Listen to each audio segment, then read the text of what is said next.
चलिए लिखेंगे step 2।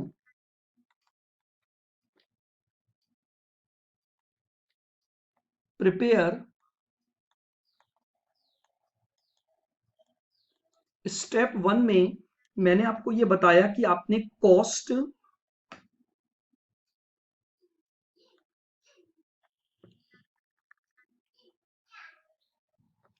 Prepare operating cost sheet, prepare operating cost sheet.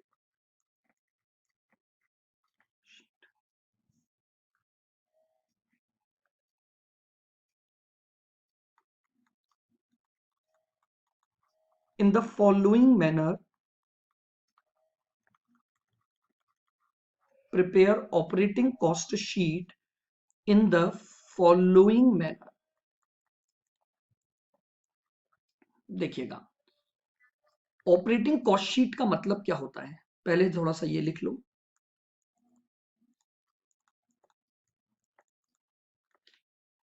Operating cost sheet means expenses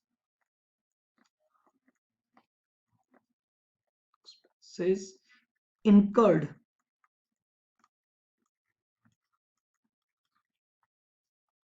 by transport company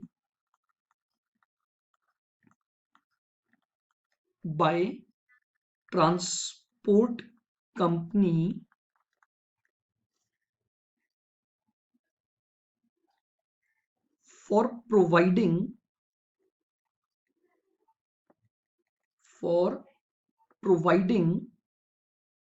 transportation service।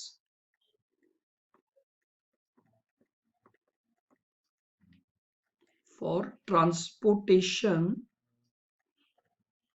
Service. देखिएगा operating cost sheet, सबसे पहला term है operating. देखिए operating का मतलब होता है उन खर्चों को या उन कॉस्ट को लिखना जो कि उस पर्टिकुलर सर्विस से रिलेटेड है। यानी अब मैं सिंपली एक कॉस्ट शीट बना दूंगा, यानी मैं अपने वेरियस एक्सपेंसेस को लिखना चालू करूंगा जो कि उस पर्टिकुलर ट्रांसपोर्ट कंपनी ने ट्रांसपोर्टेशन सर्विस को प्रोवाइड करने के लिए किए हैं। ठीक है, तो यानी उन सभी खर्चों को एक जगह पर लिखना जो खर्चे आपके बिजनेस से रिलेटेड है। मेरी बात को बहुत ध्यान से सुनना, इसको ऑपरेटिंग कॉस्ट शीट हम क्यों बोल रहे हैं? हम ये बोल रहे हैं कि ये वो कॉस्ट शीट होनी चाहिए जिसमें आप केवल और केवल उन खर्चों को रिकॉर्ड करोगे जो खर्चे आपकी इस पर्टिकुलर सर्विस को प्रोवाइड करने के दौरान हुए हैं। यहीं पर एक और बात भी लिख सकते हो आप, if any expense,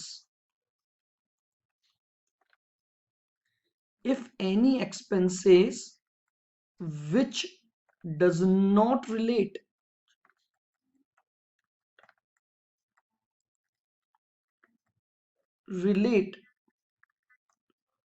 for providing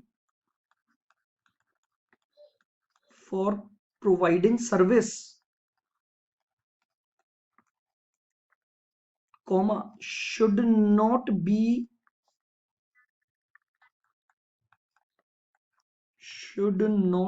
included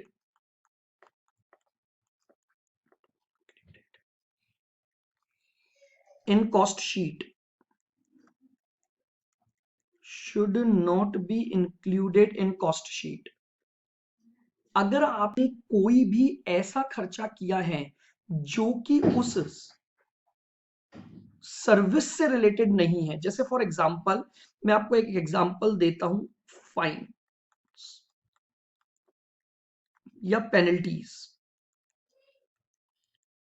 देखो क्या हुआ, आप एक ट्रक लेकर जा रहे थे और वो ट्रक ओवरलोडेड था, तो रास्ते में क्या हुआ कि ट्रक के ओवरलोड होने के कारण से उसे ट्रैफिक पुलिस ने पकड़ लिया और ओवरलोड होने की वजह से आपके ऊपर 5,000 रुपए का फाइन लगा दिया।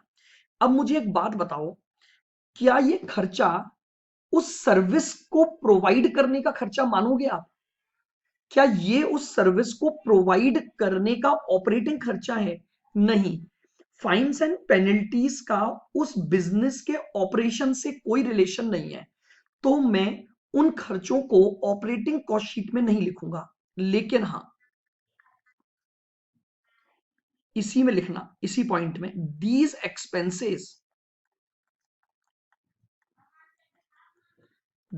expenses should be considered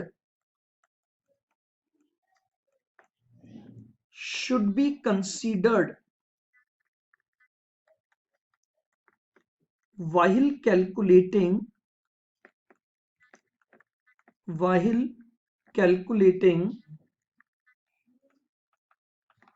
profit oblique loss of entity। ये ध्यान से सुनना मेरी बात को, मैं क्या बोलना चाह रहा हूं। मैं ये बोल रहा हूं कि इन खर्चों को ऑपरेटिंग कॉस्ट शीट में तो नहीं लोगे, लेकिन अगर आप उस पूरी ट्रांसपोर्टेशन एंटिटी का प्रॉफिट लॉस निकाल रहे हो, तो फाइन्स एंड पेनल्टीज आपका नुकसान तो हुआ है। तो इन खर्चों को, जो कि आपके सर्विस को प्रोवाइड करने से रिलेटेड नहीं है, उनको हम ऑपरेटिंग कॉस्ट शीट में तो नहीं लिखेंगे, लेकिन अगर हमें प्रॉफिट और लॉस कैलकुलेट करना है तो हम उन खर्चों को प्रॉफिट और लॉस कैलकुलेशन में काम में लेंगे। चलिए, एक बेसिक सा फॉर्मेट हम ले लेते हैं।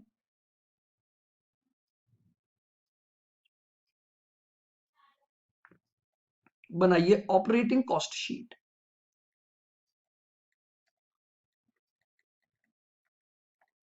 ऑपरेटिंग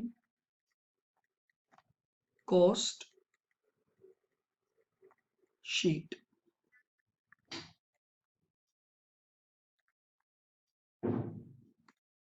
लो, लिख लो आराम से। हमें प्रिपेयर करनी है अपनी एक ऑपरेटिंग कॉस्ट शीट।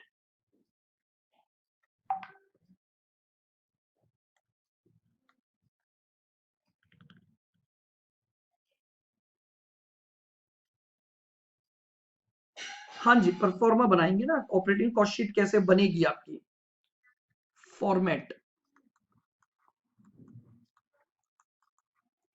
फॉर्मेट। देखिए, फॉर्मेट को बनाने के दो तरीके हैं।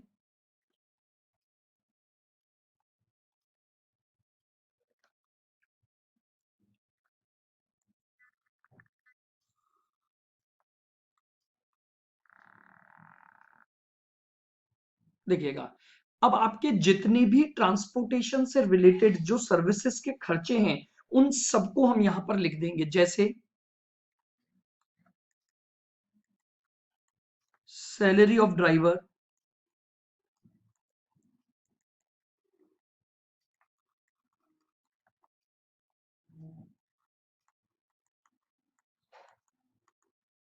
Repair cost,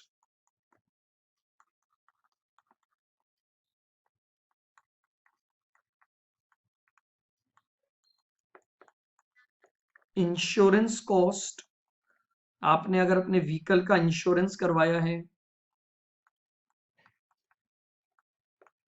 petrol expenses,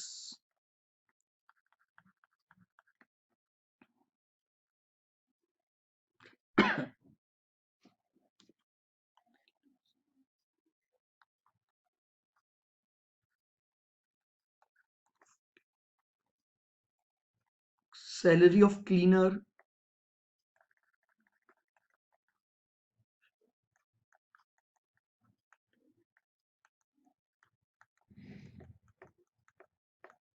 depreciation का खर्चा,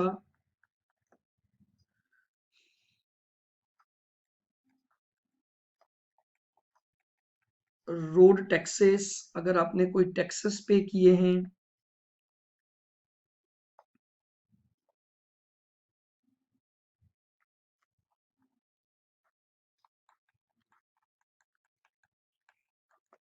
इंटरेस्ट ऑन लोन फॉर आप जिस ट्रक वगैरह को चला रहे हैं, अगर उसको खरीदने के लिए आपने लोन वगैरह लिया है तो उस लोन का खर्चा। ठीक है, अदर कॉस्ट, और भी कई तरह की कॉस्ट है आपको। हाँ, लॉरी का बिल्कुल असेट हो गई, बस हो गई, ट्रक हो गया, उसका जो भी आप इंटरेस्ट दोगे। ठीक है, अदर कॉस्ट,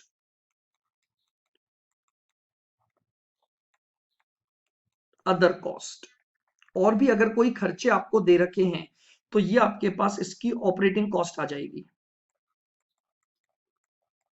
ये आपके पास ऑपरेटिंग कॉस्ट आ जाएगी।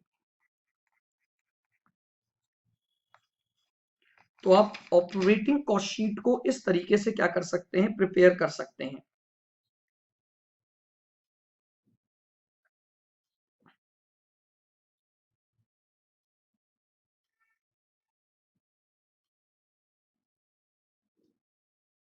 बोलिए, क्लियर है बिल्कुल यहां तक का point?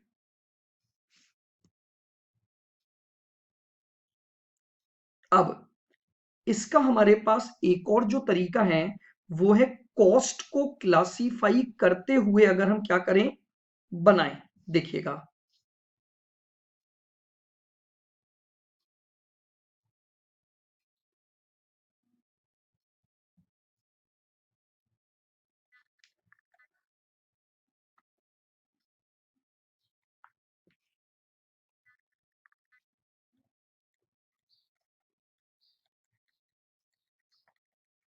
Operating cost sheet.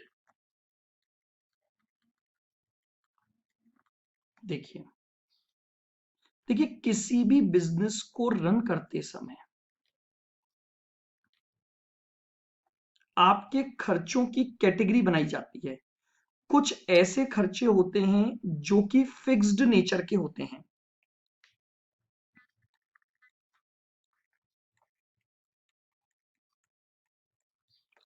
Fixed expenses. ठीक है, मेरी बात को बहुत ध्यान से सुनना। फिक्स्ड एक्सपेंसेस का मतलब ऐसे खर्चों से हो गया जो आपको इनकर्ड करने ही करने पड़ेंगे, चाहे आप उस लॉरी को चलाओ या मत चलाओ, या आप उस ट्रक को चलाओ या मत चलाओ। कुछ खर्चे हैं जो आपको करने ही करने पड़ेंगे, जैसे डेप्रीसिएशन हो गया, इंश्योरेंस हो गया। समझ रहे आप मेरी बात को? Depreciation,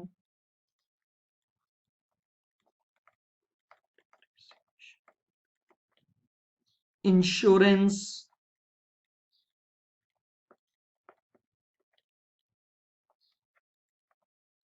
salary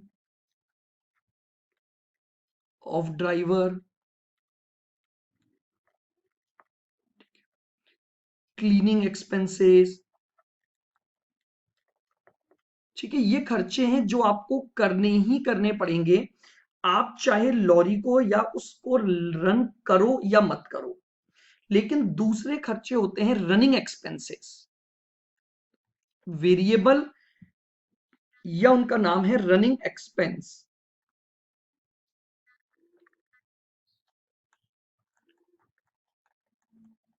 running expenses,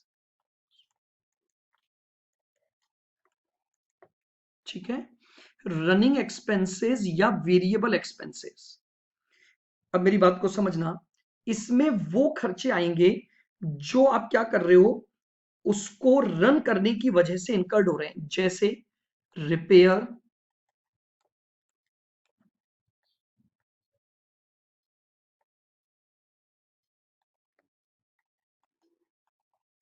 fuel cost,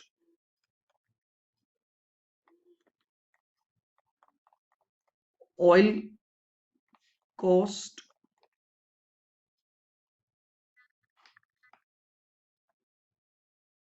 हाँ, ये दूसरा तरीका है उसी कॉस्ट शीट को प्रेजेंट करने का। देखिए, एक तो ये सिंपल फॉर्मेट हो गया, यानी आप कोई बाइफिकेशन मत करो और जो खर्चे आपको दिए हुए हैं वो सारे खर्चे लिख दो और ऑपरेटिंग कॉस्ट शीट तैयार हो गई आपकी। दूसरा तरीका ये है कि आप उनको बाइफिकेट करो कि इसमें से फिक्स्ड खर्चे कौन कौन से हैं और इसमें से आपके रनिंग खर्चे कौन कौन से हैं, और फिर उससे आप अपनी कॉस्ट शीट बनाओगे और ये आपके पास ऑपरेटिंग कॉस्ट आ जाएगी।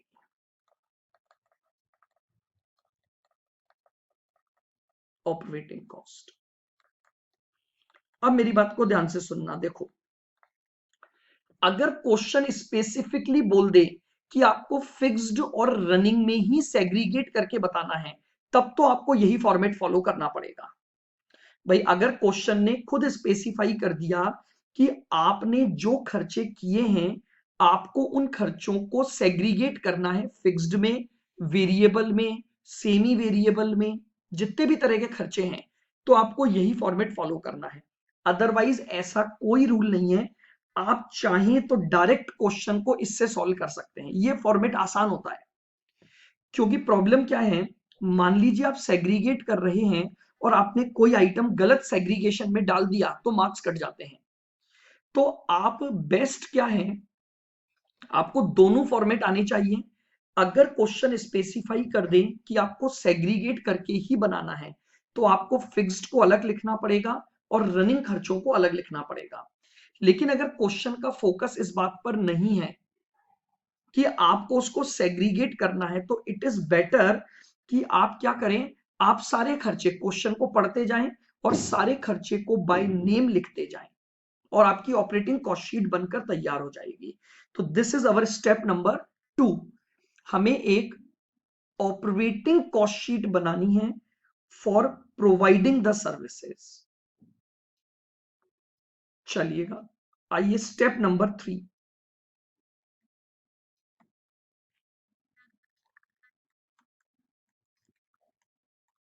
Step 3,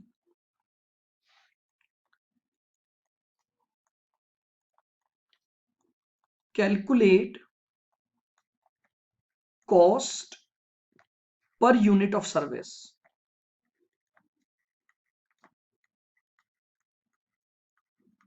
cost per unit of service, और उसके बाद हम क्या करेंगे, cost per unit of service निकाल लेंगे।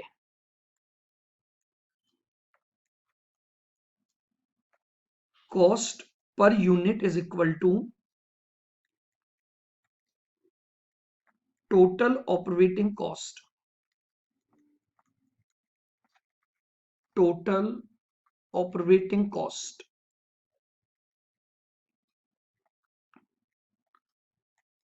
और divided by total of cost unit, यानी total cost divided by total ton kilometers. अगर आपने ट्रांसपोर्टेशन ऑफ गुड्स के लिए निकाल रहे हैं, और या फिर आप टोटल कॉस्ट को डिवाइड कर दोगे टोटल पैसेंजर किलोमीटर्स। तो ये आपके पास आपकी स्टेप नंबर 3, यानी cost per unit of providing the services आ जाएगी। कि अगर आपको सर्विस प्रोवाइड करने की कॉस्ट पर यूनिट निकालनी है तो आप इस तरीके से निकाल पाओगे। अगर आपको गुड्स के ट्रांसपोर्टेशन की या अगर आपको पैसेंजर्स के ट्रांसपोर्टेशन पर बात करनी है तो।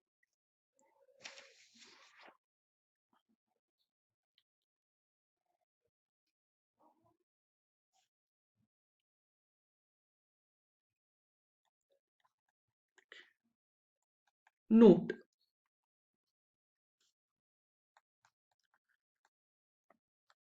How to calculate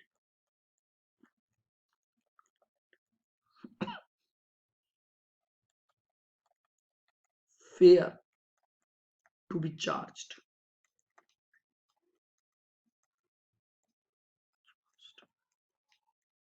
from transportation service.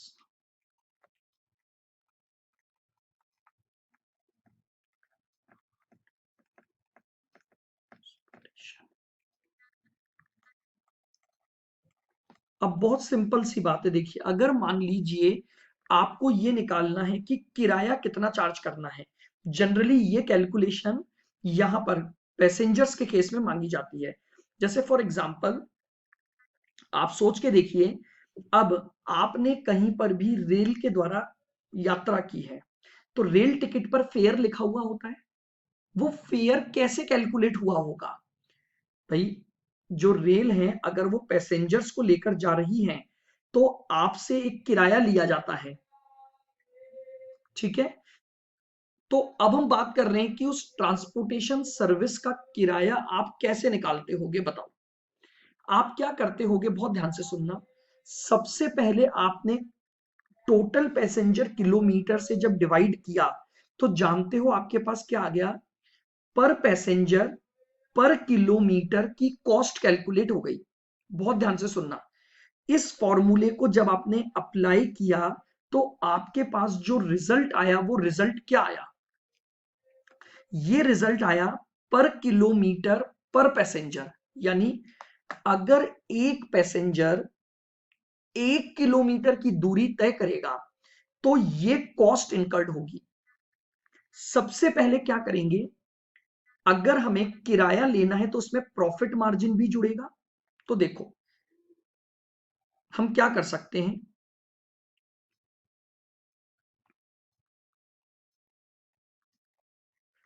Total cost plus desired return plus desired return, और अगर अब मैं इसको डिवाइड कर दूं टोटल पैसेंजर किलोमीटर से,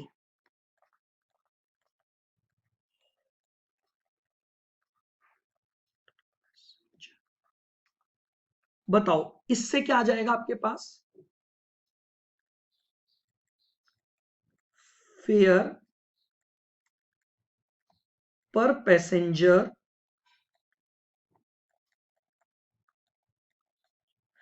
पर किलोमीटर, बोलो आएगा कि नहीं आएगा?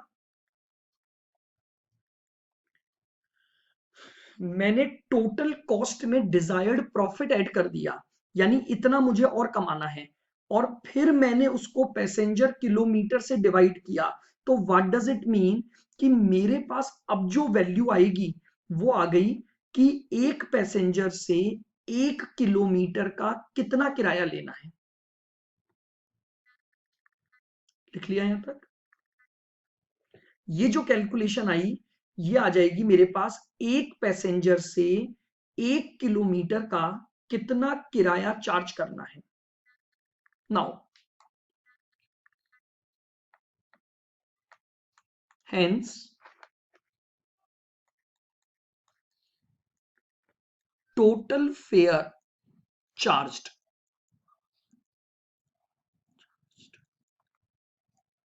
अब हमें निकालना है कि टोटल कितना चार्ज करेंगे।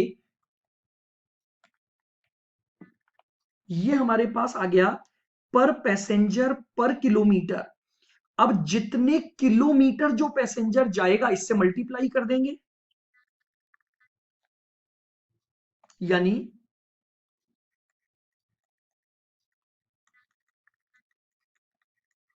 Distance of journey multiply by fair पर पैसेंजर किलोमीटर। यानी अगर मान लो मैं आपको ये बोलता हूं कि 1 किलोमीटर का एक पैसेंजर की वैल्यू 1 रुपए 20 पैसे आई, फेयर पर पैसेंजर किलोमीटर 1 रुपए 20 पैसे आई, और वो जो पर्सन है वो 200 किलोमीटर की दूरी तय कर रहा है, तो उससे कितना टिकट का चार्ज करोगे आप? 200 इंटू 1.2। आप समझ रहे हैं मेरी बात को? आपने ये निकाल लिया एक पैसेंजर का 1 किलोमीटर का इतना किराया बनता है। अब अगर मान लो वो जो पैसेंजर है वो 100 किलोमीटर की दूरी तय कर रहा है, तो मल्टीप्लाई बाय 100 कर दो, तो आपके पास उससे टोटल टिकट कितने का बनेगा वो आ गया। अगर आपका वो पैसेंजर 80 किलोमीटर की दूरी तय कर रहा है तो आप मल्टीप्लाई बाय 80 कर दोगे, तो इससे आपको यह पता लग जाएगा कि उससे आप कितना किराया चार्ज करोगे। तो ये टोटल फेयर चार्ज आ गया। ठीक है। अच्छा, इसी चीज को एक और नाम दिया जाता है टेकिंग्स। अगर मैं टोटल कॉस्ट प्लस रिटर्न जोड़ रहा हूं तो मैं इसी चीज को एक और नाम से भी लिख सकता हूं, total takings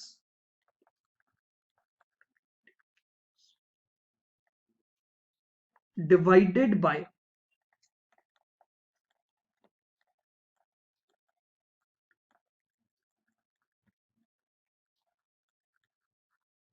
total passenger kilometres. Takings का मतलब ही यही होता है, कॉस्ट प्लस प्रॉफिट। ठीक है, कॉस्ट प्लस प्रॉफिट को ही क्या नाम दिया जाता है, टेकिंग्स भी बोला जाता है।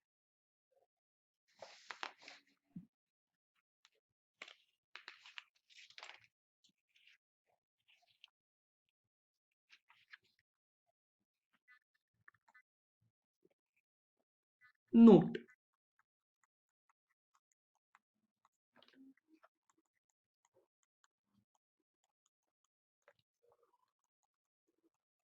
एडजस्टमेंट ऑफ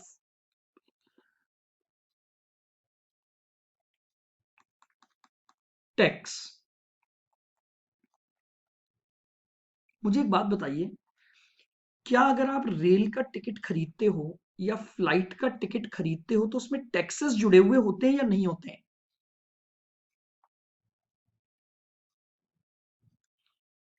टैक्सेस का अमाउंट भी तो आप ही दोगे। आप समझ रहे हो मेरी बात?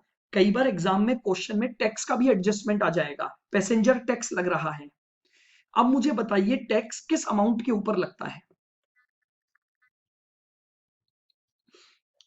टैक्स का जो अमाउंट है, आपको मान लो क्वेश्चन में दे दिया कि आपको पैसेंजर टैक्स 10% भी ऐड करना है या आपको पैसेंजर टैक्स 12% ऐड करना है, तो मुझे बताइए पैसेंजर टैक्स किसके ऊपर लगेगा?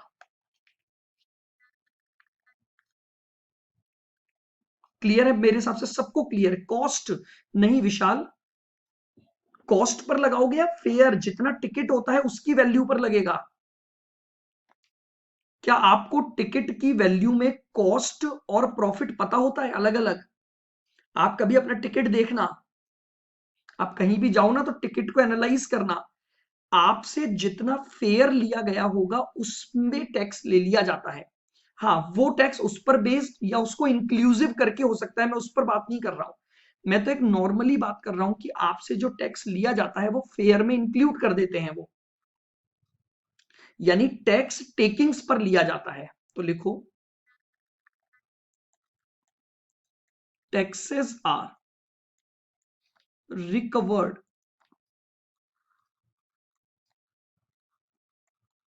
On takings.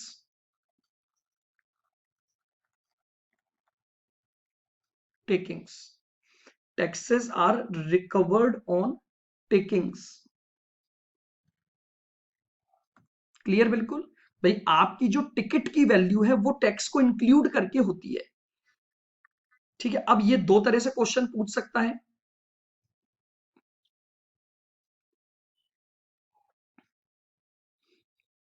तो हमेशा ध्यान रखना, पैसेंजर टैक्स जो लिया जाता है वो टेकिंग्स पर लिया जाता है आपका। जब तक क्वेश्चन कुछ और बात ना करे, वी ऑलवेज अज्यूम कि जो हमारी टेकिंग्स हैं, जो हमारा किराया है, उस पर ही हमें क्या देना है, टैक्सेस देने हैं।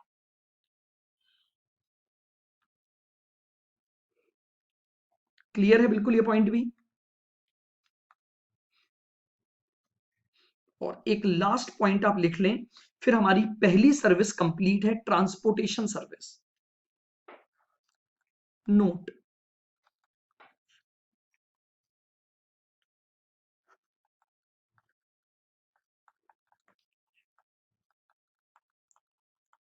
एप्लीकेशन ऑफ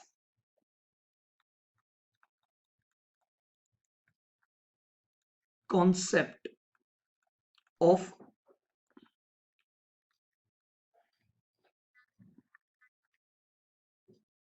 इक्वलेंट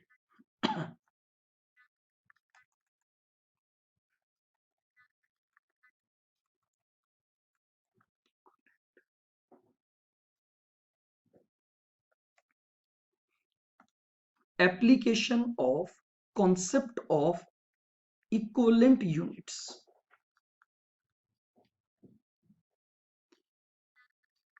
ये एक बहुत ही इंपॉर्टेंट कॉन्सेप्ट है। इसको प्रैक्टिकली मैं बाद में करवाऊंगा, बस थोड़ा सा इसको एनालाइज कर लीजिए, 2-3 मिनट आपके पास हैं, हम उसको एक बार समझते हैं। देखो ये कॉन्सेप्ट क्यों लग रहा है, पहले तो लिखवा मैं नेक्स्ट क्लास में दूंगा, पहले समझें।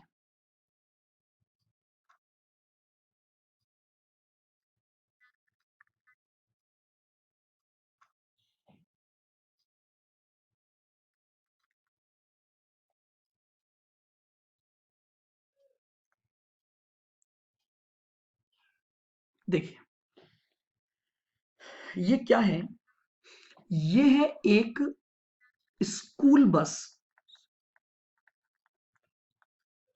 School bus travelling travel. देखिए स्कूल बस क्या करती है, ये जो स्कूल बस है ना, ये कुछ स्टूडेंट्स को 4 किलोमीटर की रेंज से लेकर आती है, ठीक है। लेकिन क्या स्कूल बस ऐसे होती हैं कि भैया बस आप तो ये स्कूल बस केवल 4 किलोमीटर ही जाएगी और वापस आ जाएगी? नहीं, इनके रूट फिक्स होते हैं। फिर यही स्कूल बस कुछ ऐसे स्टूडेंट्स को भी पिक करती होगी जो कि 8 किलोमीटर के एरिया से आते हैं, और यही स्कूल बस कुछ ऐसे स्टूडेंट्स को भी पिक करती है जो 16 किलोमीटर की दूरी से आते हैं। बहुत ध्यान से मेरी बात को सुनना। अब एक समस्या आ गई, स्कूल बस को चलाने वाला ये जो ड्राइवर है, मुझे बताओ ड्राइवर, थोड़ा सा बस केवल एनालाइज करना तो कॉन्सेप्ट पकड़ में आएगा। क्या इस ड्राइवर को आप 4 किलोमीटर की सैलरी, 8 किलोमीटर की सैलरी या 16 किलोमीटर की सैलरी ऐसे डिसाइड होती है, या उसकी सैलरी डिसाइड हो गई कि भैया मैं ड्राइवर को हम 20,000 रुपीज पर मंथ देंगे?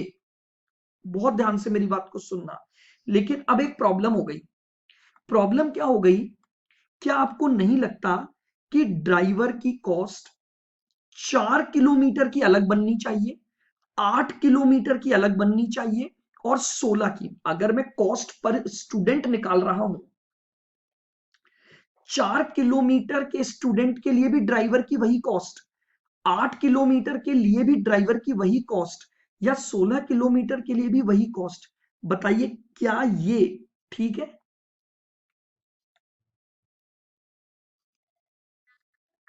नहीं। अगर मुझे, आप सोच के देखो, 4 किलोमीटर के किराए और 16 किलोमीटर के, चलो ड्राइवर को हटाओ, मैं तो और खर्चों की बात करता हूं। आप समझना, कई ऐसे खर्चे होंगे जो किलोमीटर वाइज चल रहे हैं। क्या 4 किलोमीटर वाले स्टूडेंट से भी आप उतना ही किराया लोगे जितना 16 किलोमीटर वाला स्टूडेंट देता है? क्या स्कूल वाले, स्कूल बस में ये जो स्टूडेंट ट्रेवल कर रहे हैं, हर स्टूडेंट से क्या आप सिमिलर रेंट चार्ज करोगे क्या, या रेंट अलग अलग हो जाएगा? अलग अलग होगा। और अलग अलग क्यों होगा? क्योंकि 4 किलोमीटर तक बस की रनिंग के खर्चे अलग होंगे, 8 किलोमीटर के अलग होंगे, 16 के अलग होंगे। अब एक समस्या आती है, ऐसे क्वेश्चन में हम कॉस्ट पर स्टूडेंट कैसे निकालें? क्यों, हमारे कुछ स्टूडेंट तो होंगे जो 4 किलोमीटर की रेंज से आते होंगे। मान लो ये 40 स्टूडेंट है, 8 किलोमीटर से आने वाले मान लो 50 स्टूडेंट है, 16 किलोमीटर से आने वाले मान लो 100 स्टूडेंट्स हैं। तो क्या आपको लगता है मैं ऐसा कर दूं, सारी कॉस्ट जोड़कर 190 स्टूडेंट से डिवाइड कर दूं, कि बोले लो हर स्टूडेंट के लिए ये कॉस्ट आ गई? वेदर इज इट करेक्ट और नॉट?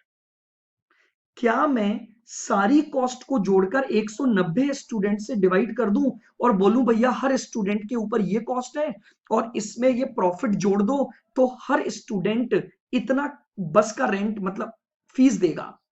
आपको नहीं लगता ऐसा अगर करोगे तो 4 किलोमीटर के स्टूडेंट को भी उतना ही बस का फीस पे करनी पड़ जाएगी जितना कि 16 किलोमीटर वाला पे कर रहा है, विच इज इलॉजिकल। और इसीलिए इन ट्रांसपोर्टेशन के कुछ क्वेश्चंस में इक्विवेलेंट का कॉन्सेप्ट आपको लगाना पड़ता है। मुझे इन सभी को एक बेस पर लेकर आना पड़ेगा।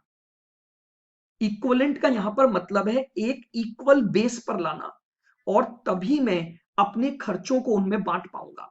अब इक्वल लाने के लिए क्या करूं, या तो सारे नंबर ऑफ स्टूडेंट को 4 किलोमीटर वाले स्टूडेंट बना दो, या सारों को 8 किलोमीटर वाले बना दो, या सारे स्टूडेंट को 16 किलोमीटर। बेस सेम ले आओ। बेस सेम लाने के बाद अब आप टोटल कॉस्ट को उसके टोटल इक्विवेलेंट नंबर से डिवाइड करोगे तो एक सिंगल कॉस्ट यूनिट आ जाएगी। मेरी बात समझ पा रहे हो? थोड़ा सा कॉम्प्लिकेशन पार्ट है, इस पर एक बहुत अच्छा क्वेश्चन भी है हमारे पास जो हम करेंगे, बट उसको करने से पहले जो मैं बोल रहा हूं बस वो समझो कि इन स्टूडेंट से आप अलग अलग फीस लेते हो, बस का जो चार्जेस लोगे ना आप अलग अलग लोगे, तो फिर आप कॉस्ट पर यूनिट में टोटल कॉस्ट को 190 से डिवाइड नहीं कर सकते। नहीं, एवरेज कैसे लोगे? आप सोच के देखो, एवरेज कैसे लोगे? इसको नुकसान नहीं हो जाएगा 4 किलोमीटर वाले को, और 16 किलोमीटर वाले को फायदा हो जाएगा? भाई आप समझो, जैसे मान लो, चलो फॉर एग्जाम्पल मैं आपकी बात करता हूं, मैं आपको ये बोलूं कि भैया मैं तो पढ़ा रहा हूं, आप में से कोई अगर सेकंड ग्रुप नहीं भी पढ़ रहा है तो भी उसकी फीस मुझे दो, दे दोगे आप?